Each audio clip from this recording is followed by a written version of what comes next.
Easy to relate to. It's just a family trying to get by after, everyone's worst nightmare as a parent. And we all think, if you're a parent, you all think one time or another what it'd be like for your kids to grow up if you weren't around. And it's one of my biggest fears as a parent. And I think it relates to everybody, even if you haven't got kids. It's just about living life to the full and what you can give and how a family can come together in grief or in tragedy. Anthony kind of has his heart on his sleeve. He's a very passionate man. He's a chef. He's very artistic. He's well traveled. He's also one of these characters where you should never judge a book by its cover, because with his tattoos and with his attitude, he looks like a certain type of person, but deep down he's a very sensitive man. He's a very lonely man. He can offer, to keep Scott's legacy alive, is that kind of passion and teaching Robin and Scott's kids how to live, how to travel, how to love, how to feel, how to dream. He's that guy, but he's also got a lot to learn himself. I mean, I think Anthony's superpower, if he was to have a dad superpower, is his ability to meet the kids on their level. Some other parents or some other dads in the council have a tendency to think about what's best for the kids in the long run, where Anthony is very good at just hitting the kids right where they are in their life and gains their respect that way. So therefore, when you pace a child, when you meet them at their level and you can actually then tend to kind of guide them without them even knowing they're being guided, rather than actually laying down the law and the boundaries are so firmly set that the kid almost rebels. Where I think Anthony's superpower is he meets them and ends up getting them to see it his way or the right way without them even realizing until it's too late. And I think there is that part of him who is gung-ho and he's passionate and has his heart on his sleeve, but there's a very big part of him which we probably haven't seen yet that is terrified, and probably doesn't think he's worthy of stepping into the mantle of Scott Perry, his best friend.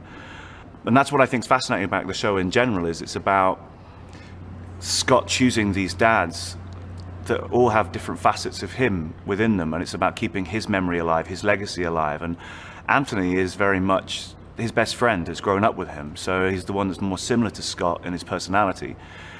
But he also, I think there is that thing where it's so close to the bone, it's almost it's sometimes too tough for Anthony. And ultimately the big secret that he's keeping, being Luly's father, is the deal breaker for him, and I think that's what can make him want to run away rather than face his demons.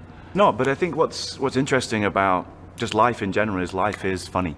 We all mess up, and we the fact that we're all so different, but yet in life there's so many circumstances that are so similar for each and every one of us, and when things happen we can all relate to them, we can find it funny. When you're suffering from cancer and everyone every day is coming up to you going, how do you feel? How are you? You're not always going to be sullen about it. Your life is every day to you, so therefore you start to see the humor in it.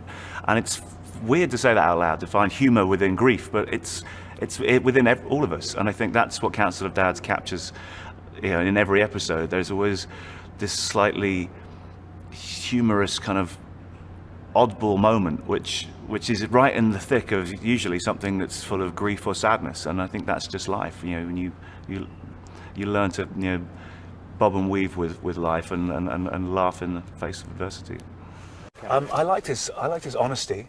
That it was rough around the edges, and it's like life is. But what I also liked about it was the humour in it.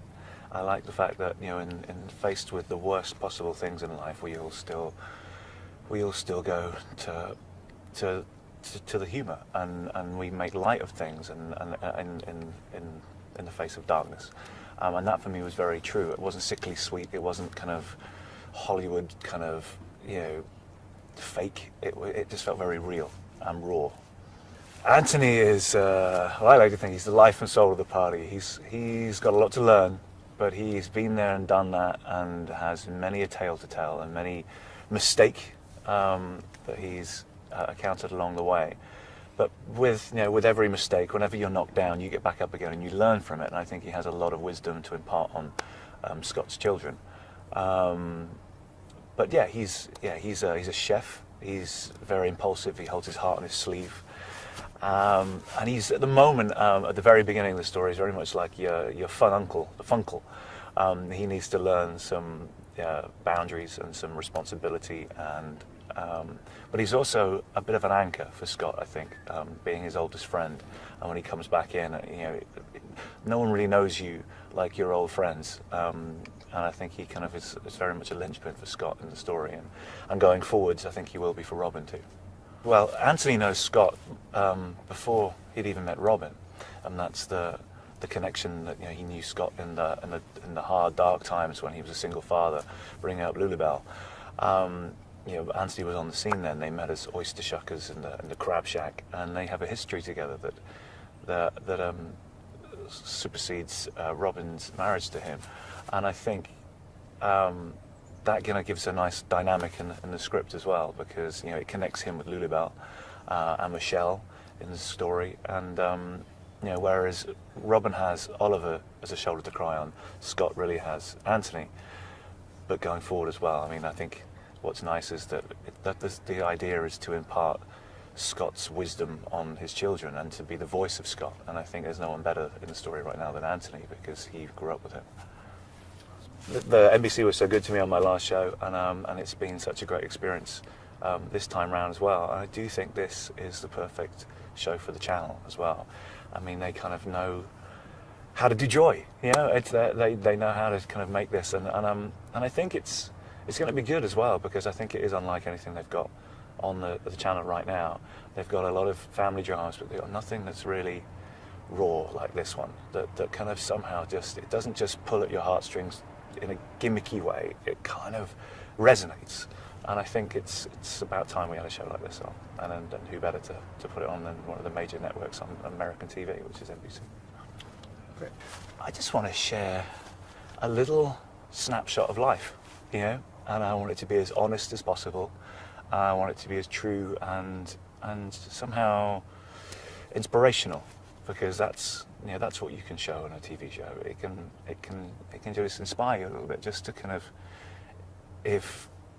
if I can be in a drama that can make you just hug your kids a little bit tighter, or you can look at your partner in a new way, or you can look at the stars, that they're there every day, and just look up and see it and just see life for a second. And I feel like I've done my job well. Just the little things, because I always believe in life there's no such thing as perfection, but you get moments every day. And if you can just stop and see a moment of perfection, whether it be the stars, whether it be your kid's first day at school, or some of the bad stuff that happens, it's nice that you can just take a step back and just appreciate what it is to be alive.